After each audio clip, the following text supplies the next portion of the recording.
Hi, everybody. It's Craig and Arun back with your NBA rundown of games for Saturday, the March 28th. Of course, Elite Eight action. Hope everybody's getting on this tonight. But of course, we're going to be talking NBA here. But you want to get on our top plays? Hey, I got a special for you.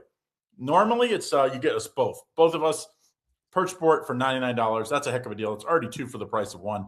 But right now, I got it 50% off. You can get 50% off one sport, whichever you choose, either NBA, college basketball, or the MLB, just 50% off. All you got to do to get the code 574-333-8717. Make sure you message me and you get in on today's winners. We did come off a 2-0 day with college basketball yesterday, so and we won MLB as well, so make sure you get in on it.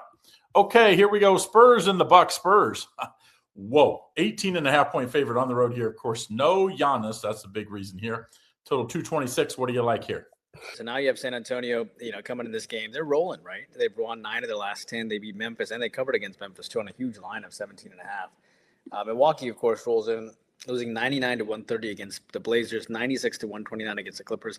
That's back-to-back losses of at least 30 points. I mean, that is, that's rough on the Bucks. And I think what's going to happen here, regardless of the fact that there's no Giannis, this team, I think, still has to show some pride, right? I mean, one has to think, look, as they host the Spurs at home, I think the Bucks will show up because they have to, right? I mean, they will get up to face Wembanyama, and I think the addition of Portis and Turner will actually help that team a little bit.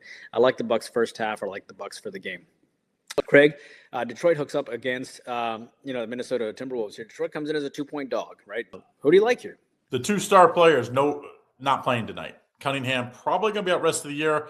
Anthony Edwards hopefully will be back before the end of the year, but he's been out for a little while. But both teams have won. I think only lost one of the games. Like I think Detroit's like 4-1 since Cunningham's been out, and Edwards only lost, or without Edwards, they've only lost one game. So this is like, I think you have to trust that both these teams are going to continue to be good teams because both of them are in the top, half of the playoff bound, both T-Wolves and the Pistons here. But I like the T-Wolves here. I think the home court's going to be a big edge here, where they've been very good this year, 25-13 at home. Detroit is 24-11 on the road, so one of the better teams on the road. But I think this is where we start to see, without Cunningham, it starts to wear on them. Give me Minnesota minus 2.5 in this one. Now, third game, Philly at Charlotte. Charlotte minus 5.5, total 231.5. The turnaround that we've seen with the Charlotte team has been something that we haven't seen in years and years and years, because they were 10 games below 500. And then all of a sudden you look up here, not only they're above 500, they're 5 games above 500. And I don't think anybody wants to face them come postseason. Charlotte, like I said, favored by 5.5. What do you like here? Yeah, I mean, this is a Hornets team that I've been saying from the beginning that they were going to get better. When they were way below 500, I said, Craig, they're going to make the playoffs, and they're going to go on a run, and they're good. And that was a couple of some of the metrics that we start calling stuff out way in advance before anybody else really starts calling it out. So if you listen to our podcast, you get a lot of information way ahead, like months before everybody else gets it. I mean, you can go back to the videos that we talked about the NBA. I'm telling you, the Hornets are going to do well, and they did. The Hornets won 130-93 last time they faced this Philadelphia team. So Philly's going to have to show some pride here. Philly has been playing better. They beat Chicago. They beat the Jazz. They beat the Kings. Outside of that Oklahoma City game, they were actually playing really better. Oubre and Maxey are out, yes.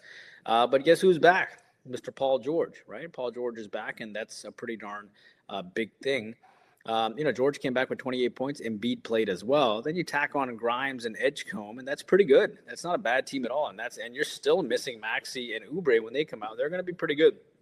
So I'm telling you now, you heard it here first. Philly's about to go on a run.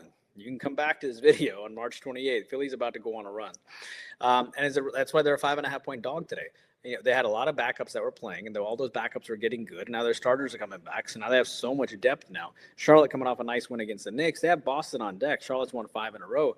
And if you go look at Charlotte's injury status real fast, you'll see that they're pretty healthy. But having said all of this, dude, give me the Sixers plus the 5.5. They're getting healthy. They're going to get excited, and I don't think they're going to lose by 30 plus like they did last time. Sixers all day plus the 5.5.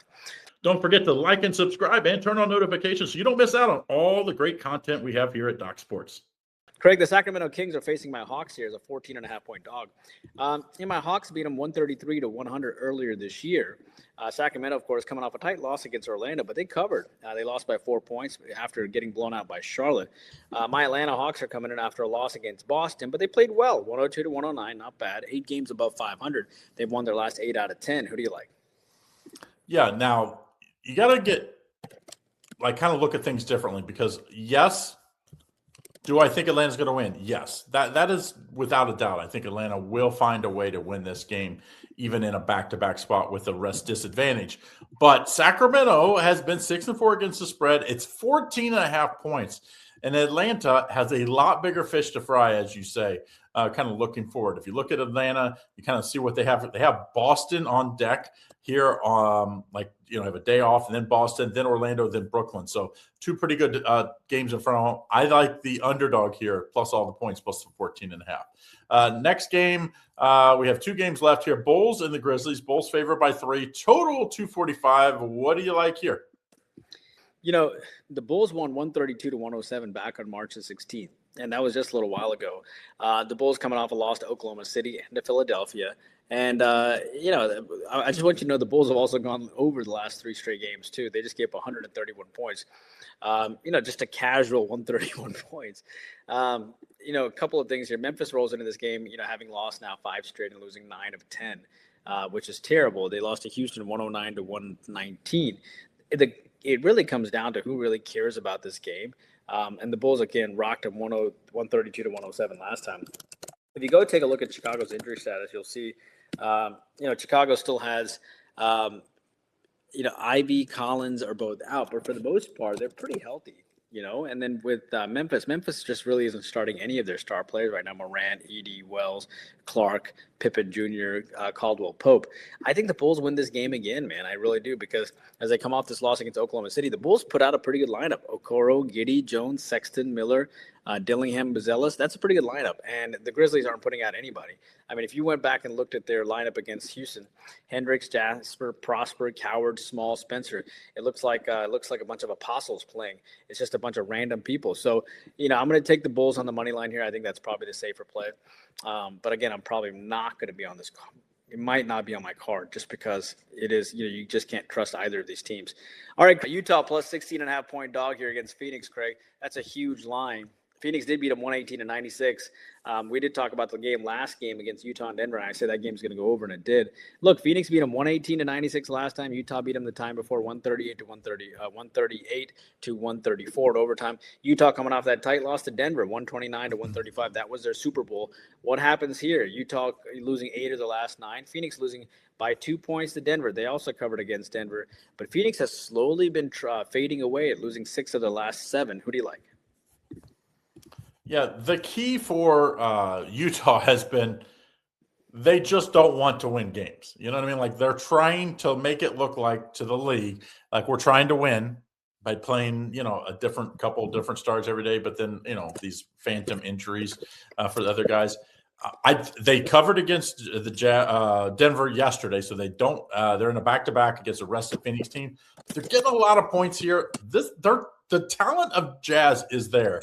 Give me the Jazz. I do think without Dillon Brooks, I think this is a much worse as far as defensive side for Phoenix. Let's take the 16.5 with the Utah Jazz. All right, that's what we like for today. Don't forget, if you want to get on our top plays, very simple to do so. I got a super special for you. Usually it's $99 per sport. You get us both per week. MLB, NBA, or college basketball. But today you get 50% off code. We're going to have it for today and tomorrow. All you got to do, it's good on one sport. You choose. All you got to do is to get the code and get the link, 574-333-8717. Text me, and we'll get you in on it. Let's go win with us tonight.